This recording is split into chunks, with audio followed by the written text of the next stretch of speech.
നിങ്ങളോട് എല്ലാവരോടും പറയാനുള്ള ഒരു കാര്യം എന്ന് പറഞ്ഞാൽ, നമ്മൾ നമുക്ക് വേണ്ടി BJPക്ക് വേണ്ടി വോട്ട് ചോദിക്കുകയാണ്. നമ്മൾ BJPക്ക് വേണ്ടി വോട്ട് ചോദിക്കുക മാത്രമല്ല ചെയ്യുന്നത്, ഈ നാടിന്റെ സുരക്ഷിതത്വത്തിന് വേണ്ടി കൂടിയാണ് നമ്മൾ വോട്ട് ചോദിക്കുന്നത്. കാരണം നമ്മൾ ആർക്കെതിരെയാണ് വോട്ട് ചോദിക്കുന്നത് എന്നുള്ളത് കൂടി ഇവിടെ പ്രധാനമാണ്. ആർക്കെതിരെയാണ് നമ്മൾ വോട്ട് ചോദിക്കുന്നത്? ജമാഅത്തെ ഇസ്ലാമിക്കെതിരെയാണ് നമ്മൾ വോട്ട് ചോദിക്കുന്നത്. ജമാഅത്തെ ഇസ്ലാമിയുടെ പിന്തുണ ഒരു നാണവും ഇല്ലാതെ വാങ്ങി മത്സരിക്കുന്ന ഇന്ത്യൻ നാഷണൽ കോൺഗ്രസ് എന്ന് പറയുന്ന പ്രസ്ഥാനത്തിനെതിരെയാണ് നമ്മൾ വോട്ട് ചോദിക്കുന്നത്. നമ്മൾ SDPI-കാരനെതിരെയാണ് വോട്ട് ചോദിക്കുന്നത്. കഴിഞ്ഞ ദിവസം ഒരു നാണവും ഇല്ലാതെ SDPI-കാരന്റെ പിന്തുണ കിട്ടിയാലും സ്വീകരിക്കും എന്ന് പറയുന്ന ഇടതുപക്ഷക്കാരനെതിരെയാണ് നമ്മൾ ഇവിടെ മത്സരിക്കുന്നത്. PM ശ്രീ പദ്ധതി അട്ടിമറിച്ച CPI-ക്കെതിരെയാണ് നമ്മൾ മത്സരിക്കുന്നത്.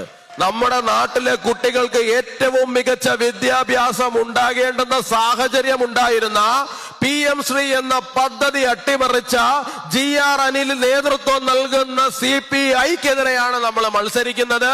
ഈ രാഷ്ട്രത്തെ നശിപ്പിക്കുവാൻ വേണ്ടി നടക്കുന്ന മുഴുവൻ ശക്തികൾക്കെതിരെയുമാണ് നമ്മൾ മത്സരിക്കുന്നത്. ഇവിടെ ഈ നാട്ടിലെ സാധാരണക്കാരനായിട്ടുള്ള സഖാക്കൾക്ക് കൂടി വേണ്ടിയിട്ടാണ് നമ്മൾ മത്സരിക്കുന്നത്. കാരണം SDPI-കാരന്റെ തിണ്ണനിറങ്ങാൻ പോയിട്ടുള്ള കമ്മ്യൂണിസ്റ്റ് പാർട്ടിയുടെ നേതാക്കൾക്കെതിരെ അച്ചടക്കത്തിന്റെ വാൾമുന കാരണം ശബ്ദിക്കുവാൻ കഴിയാതെ തലകുനിച്ച് നിൽക്കേണ്ടി വരുന്ന നമ്മുടെ നാട്ടിലെ സാധാരണക്കാരായിട്ടുള്ള സഖാക്കൾക്ക് കൂടി വേണ്ടിയാണ് നമ്മൾ ഇവിടെ മത്സരിക്കുന്നത്. സീറ്റ് പണയം വെച്ചത് കൊണ്ട് മാത്രം തലകുനിച്ച് ഇവിടെ നിൽക്കേണ്ടി വരുന്ന സാധാരണ കോൺഗ്രസ് പ്രവർത്തകർക്ക് കൂടി വേണ്ടിയിട്ടാണ് നമ്മൾ മത്സരിക്കുന്നത്.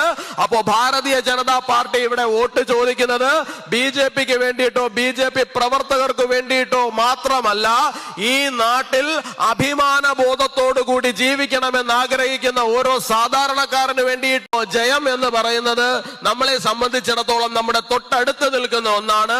മെയ് 4-ാം തീയതി നെടുമങ്ങാട് നിയോജക മണ്ഡലം രാഷ്ട്രീയ കേരളത്തിന്റെ ചരിത്രത്തിൽ ഒരു ചരിത്രം സൃഷ്ടിക്കുവാൻ പോവുകയാണ്. അതിനുള്ള മുന്നൊരുക്കം മാത്രമാണ് നടന്നുകൊണ്ടിരിക്കുന്നത്. അടിത്തട്ടിൽ അത്രയും ഭംഗിയായി തന്നെ നമ്മുടെ ജോലി മുമ്പോട്ട് പോയിക്കൊണ്ടിരിക്കുകയാണ്. ആത്മവിശ്വാസത്തിൽ തന്നെയാണ് നമ്മൾ മുമ്പോട്ട് പോകുന്നത്. അപ്പൊ എല്ലാവർക്കും ഒരിക്കൽ കൂടി നന്ദി പറഞ്ഞുകൊണ്ട് നിർത്തുന്നു. നന്ദി, നമസ്കാരം, വന്ദേ മാതരം.